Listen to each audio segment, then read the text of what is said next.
যারা এই দেশের নাগরিক ওদের ভোট অধিকার কেড়ে নিচ্ছে ইসিআই। 65 लाख वोट कटे हैं। ये चुनाव जो है भारत के वोटर से होगा कि बांग्लादेश के वोटर से? এসআইআর এর মাধ্যমে তারা তো বাংলাদেশি অনুপ্রবেশকারী তথাকথিত বাংলাদেশি অনুপ্রবেশকারী খুঁজতে, তো এখনো অবধি এই যে 65 লক্ষ বাদ দিলেন প্রথম ফেজে এবং এখনও বলছেন আরও 2 লক্ষর ওপরে নাকি বাদ, এর মধ্যে একটা বাংলাদেশি অনুপ্রবেশকারী খুঁজে পেয়েছেন, বলতে পারছেন না কেন?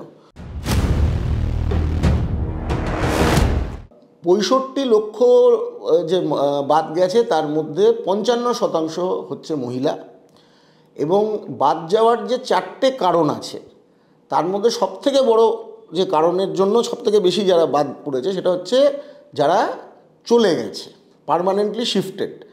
তো এটা অধিকাংশই হচ্ছে এর মধ্যে মহিলা।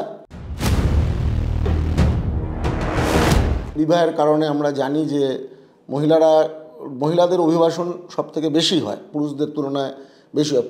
অর্থাৎ এই বিবাহিত মহিলাদের একটা খুব বড় সংখ্যায় নাম হচ্ছে বাদ পড়েছে। যখন তাদের নামটা কাটা হচ্ছে তাহলে তার সাথে তো নির্বাচন কমিশনের প্রক্রিয়াটা এমন হওয়া উচিত যে তাহলে তার শ্বশুরবাড়িতে বা তিনি যেখানেই গেছেন, চলে গেছেন যখন যেখানেই তিনি চলে গেছেন সেখানে তার নামটা তো তোলানোর দায়িত্বটাও তো তাহলে তার সাথে নেওয়া উচিত। সেটা হচ্ছে না। Permanently shifted but not multiple enrolment, এটা বোঝাটা খুব জরুরি। অর্থাৎ তারা চলে গেছে কিন্তু তাদের নাম অন্য জায়গায় কিন্তু নেই।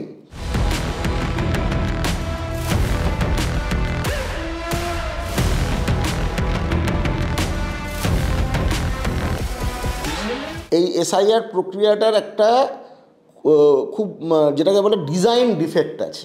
সার্ভেতে আমরা দেখেছি যে মৃত ব্যক্তির নাম এখনও আছে, আর অনেককে তারা মৃত ঘোষণা করেছেন যারা আদতে মৃত নন। বিএলওরা বাড়ি বাড়ি গিয়ে একটা করে এনুমারেশন ফর্ম দিয়েছে এবং সেই ফর্মটা ভরে সেটাকে আপলোড করতে হয়েছে।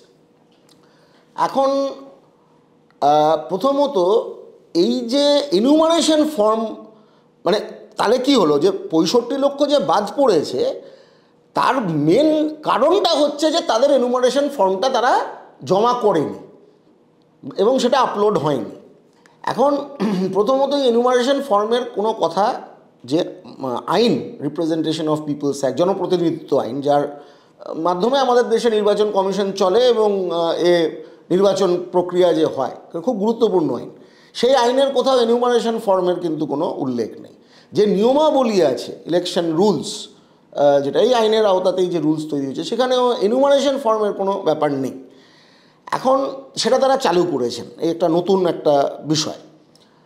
যদি ধরুন এটা চালু হয়ও, ধরুন আইনে আপনি তো পরে সংশোধনও করতে পারেন এবং যদি সুপ্রিম কোর্ট বলে যে না ঠিক এতে কোনো ভুল নেই, তাহলে এটা আইনে চলেও আসতে পারে। কিন্তু সেক্ষেত্রে সমস্যা হচ্ছে যে আপনি যে আমাকে বাদ দিচ্ছেন তার কিন্তু অনেকগুলো প্র্যাকটিক্যাল কারণ হতে পারে। আপনি যেদিন আমার বাড়িতে এসেছিলেন সেদিন আমি সেদিন ছিলাম না, কিন্তু আপনি আমাকে পার্মানেন্টলি, ধরুন যে বলছে পার্মানেন্টলি শিফটেড সে ভুল বলছে, সে তথ্য, কারণ আপনি তো কারোর না কারোর থেকে জানছেন, সেটা আমার বাড়ির লোক নাও হতে পারে। ধরুন আমার বাড়িতে তালা আছে, আপনি আমার পাশের বাড়ির লোকের থেকে শুনলেন, তাদের কাছে তথ্য ঠিক নাও থাকতে পারে।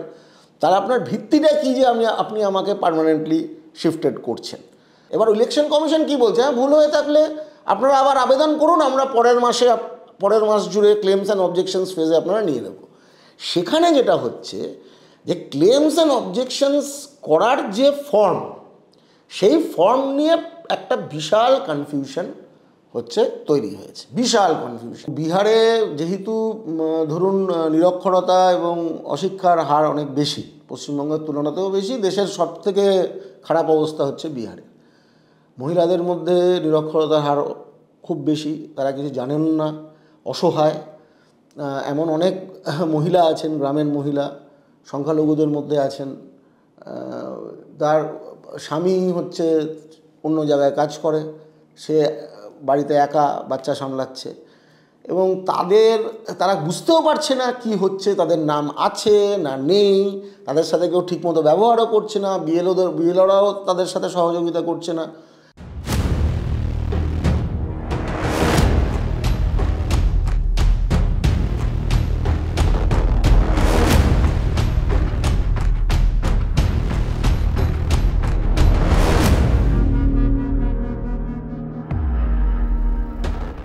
পার্মানেন্টলি শিফটেডের মধ্যে ধরুন 16 লাখ মহিলা, 10 লাখের ওপর পুরুষ।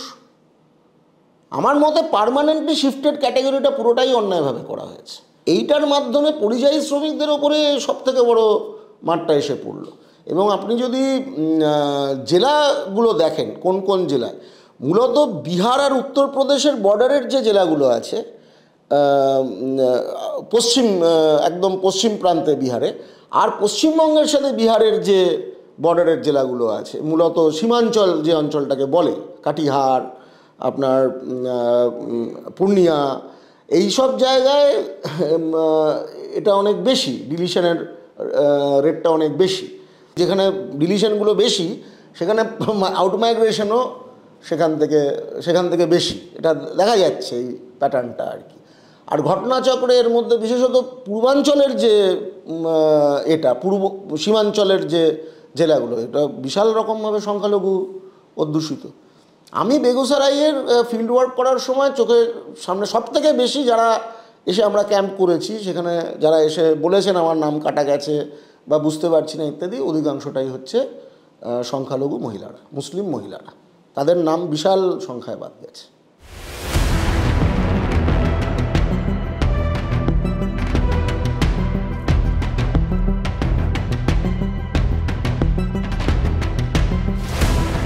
কোনো অবস্থাতে পশ্চিমবঙ্গে এসআইআরের নামে এনআরসি যেন কিছুতেই এখানে না হয়। আমার ধারণা এটা পশ্চিমবঙ্গে যা রাজনৈতিক বাস্তবতা, এটা বিজেপি বাদ দিয়ে সমস্ত দল এটার বিরোধিতা করবে, কেউ এটা মানবে না। এখানে আপনি কারোর বাড়িতে গিয়ে আপনার বাবা কবে জন্মেছেন, আপনার মা কবে জন্মেছেন, কোথায় জন্মেছেন তার কাগজ দেখান। এটা পশ্চিমবঙ্গে যদি বিএলওরাও এটা করতে চাইবে কিনা আমার সন্দেহ আছে। এছাড়া এটা স্বাভাবিক প্রক্রিয়ার মতো হওয়া উচিত। প্রতি বছর বা প্রতি দুটো নির্বাচনের মধ্যেকার যে সময়, সেই সময়ে স্বাভাবিক নিয়মেই, প্রাকৃতিক নিয়মেই অনেকেই মারা যান, প্রয়াত হন, অনেককেই অভিবাসন করেন, মানে পার্মানেন্টলি চলে যান। অনেক নতুন তরুণরা 18 বছর বয়স হয় অনেকেই নতুন, এবং অনেকে একটা জায়গা থেকে নতুন করে আসেন বিভিন্ন জায়গায়। তাহলে যারা চলে গেছেন বা প্রয়াত হয়েছেন তাদের নাম হচ্ছে বাদ দেওয়া, আর যারা নতুন করে প্রাপ্তবয়স্ক হচ্ছেন বা নতুন করে আসছেন তাদের নাম ইনক্লুড করা। এটা হলো একটা ভোটার রোল সংশোধনের স্বাভাবিক প্রক্রিয়া। এসআইআর মানে আপনি এটা বাড়ি বাড়ি গিয়ে আরও নিখুঁতভাবে করতে চাইছেন, সেটা করতেই পারে নির্বাচন। আমরা সবাই চাই যে নিখুঁত হোক, অপোজিশনও তো চাইছে যে ভোটের তালিকায় ভুয়ো ভোটার যদি থাকে সেগুলোকে অবশ্যই ঝাড়াই বাছাই করা উচিত। কিন্তু তার সাথে এই যে একটা বাংলাদেশের নাম করে একটা যে বিজেপির একটা রাজনৈতিক এজেন্ডা, সেইটা যে নির্বাচন কমিশন করে গেছে, সেই লাইনটা সুপ্রিম কোর্ট সেটা মানতে চাইছে না। কিন্তু সেটা নিয়ে নির্বাচন কমিশন যাতে জেদ না করে, আমার মনে হয় তাতেই সবার ভালো হবে। এবং নির্বাচন কমিশন একটা সাংবিধানিক সংস্থা, তার এমন কিছু করা উচিত নয় যাতে তার পক্ষপাত দুষ্ট এই ধারণাটা মানুষের মধ্যে তৈরি হয়।